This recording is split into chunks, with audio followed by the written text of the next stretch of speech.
ଏହି ଭିଡ଼ିଓରେ ଆମେ ଫର୍ଷ୍ଟ ଷ୍ଟେଜ୍ ଜର୍ମିନାଲ ଷ୍ଟେଜ୍ डिस्कस କରିବା। आगे ଆମେ ଜାଣିଦେବା ଯେ ଫିମେଲ୍ ରିପ୍ରଡକ୍ଟିଭ୍ ସିଷ୍ଟମରେ କ'ଣ ଥାଏ।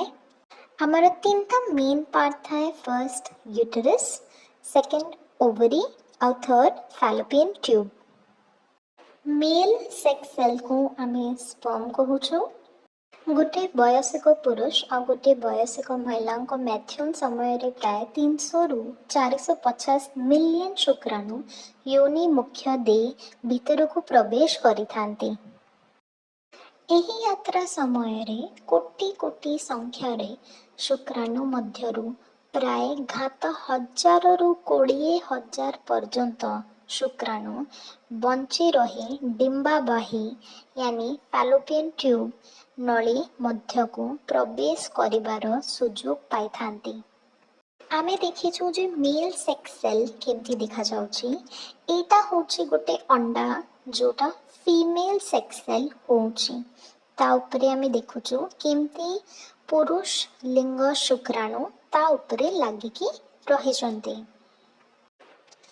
डिंबवाही नली मध्यकु प्रवेश करुथिबा सीमित संख्यार शुक्राणु मानक मध्यरु प्राय गोटिए मात्र शुक्राणु स्थाणु मध्यकु भेद करी गर्भ संचार यानी फर्टिलाइजेशन करिथाए।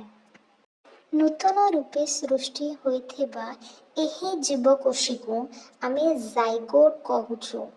एही जनन सूत्रिकार विभाजन फलरे भ्रूणर विकास प्रक्रिया आरंभ हुए।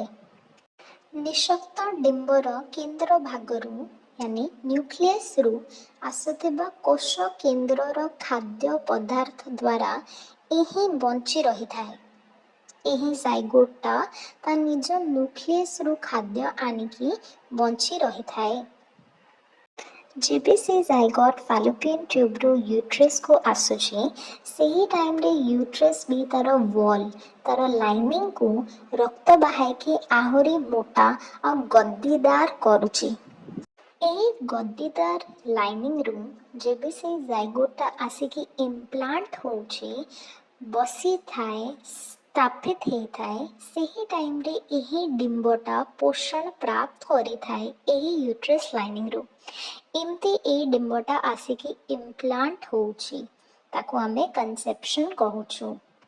गर्भरे शिशुर आवश्यक विकास और वृद्धि पाई तीनटा जिनस थाए जोटा को आमे प्लासेंटा, अम्बिलिकल कॉर्ड और एमनियोटिक सैक बोली बुझिछु। एही जिनस पाई आहुरी डिटेल रे जानिबा पाई मोर नेक्स्ट वीडियो आपण देखंतु जोठी मु एम्ब्रियोनिक स्टेज रे एई सबु जिनसर महत्वपूर्ण बुझेछि। गर्भधान ठारू आरंभ करी जन्म पर्यंत समय को प्राक प्रसर्वावस्था कहा जाए। यह साधारणतः 40 सप्ताह एवं 280 दिन पाई रही थाए। अन्य कौनसी भी प्रजय एही अवस्था रे होउथिबा विकास रो तीव्रता सहित तुलनीय होई न थाए। एही प्रजय उपरे पड़ुथिबा परिवेशर प्रभाव सबुठारू अधिक अटे। एही अवस्था रे मଣିଷ शिशुटीए गोटे अति क्षुद्र पेनर मुन परी जीवकोश ठारू आरंभ होई प्राय 2 लाख कोटी जीवकोशर एवं प्राय 60 पाउंड वजन तथा प्राय 20 इंच लंबा एक क्षुद्र एवं संपूर्ण मानव शरीरधारी जीवरे परिणत होइथाए। एटा थला प्रीनेटल डेवलपमेंट आउ जर्मिनल स्टेज। एठी आमे सबु किछि डिस्कस करिलु आउ मेन 5टा पॉइंट्स आमे discuss करिछु।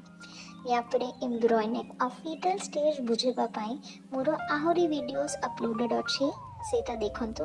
Like share and subscribe.